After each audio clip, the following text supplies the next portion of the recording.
Hey, what's up everybody? In this demo I'm going to be showing you the DoD Metal X clone.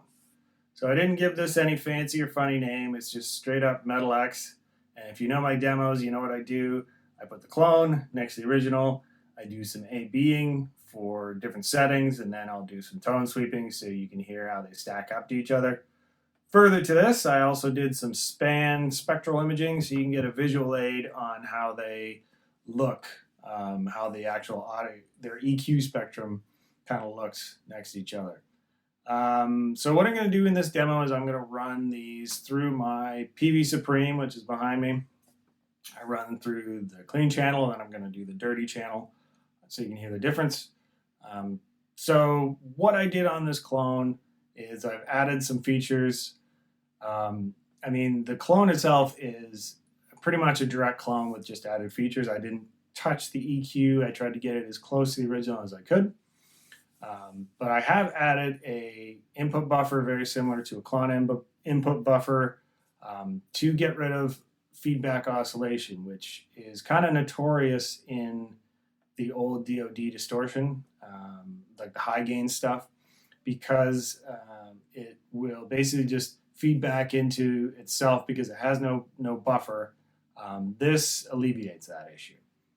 Also, I've added some hard and soft clipping options. In the original, there is just silicone hard clipping. Center position is off, so little note on that. If you turn the hard clipping off, this thing gets really loud. It almost acts as a semi-clean boost. So clipping, diode clipping it actually decreases volume quite substantially, as you're going to hear. So just keep that in mind if you do put this into the center position, that it gets pretty loud. All the way to the left, you've got LED Schottky BAT46 clipping. It's a combo, really nice sounding clipping. Over here, we've got soft clipping, which was not on the original. All the way to the right, you've got silicone clipping.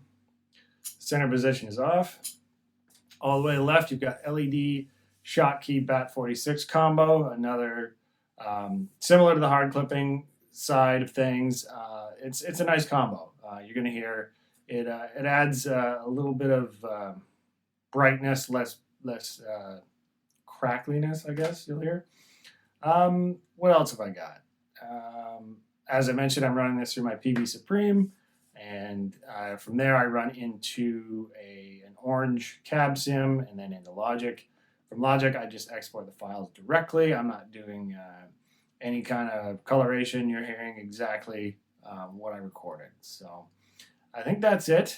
Oh, further to that, actually, I'm going to be offering these as complete units, or I'm going to be offering the boards, the PCBs, for all the DIY folks out there. So yeah, I think we're good. Let's take a look at the span spectral imaging, and then we'll get down to the actual audio demo.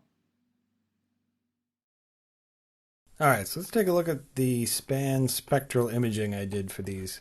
So basically what I did is I took the original, put it next to the clone, did identical settings, and compared the two and took screen captures of how they match up. So with the original, I set all the knobs to noon at about half, and as you can see, you've got about an 800 hertz bump in the low mids, and then you've got a spike in the 4 to 5K range.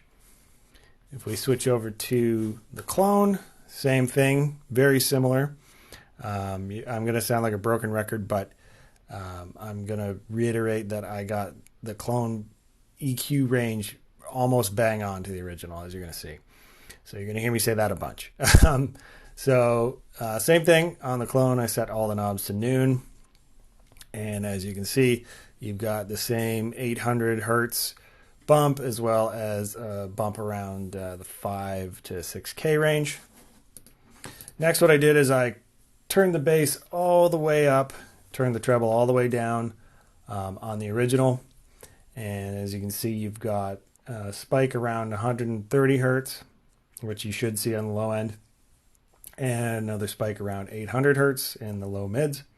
And then curiously enough, you've got an EQ shelf between 3 and 5K.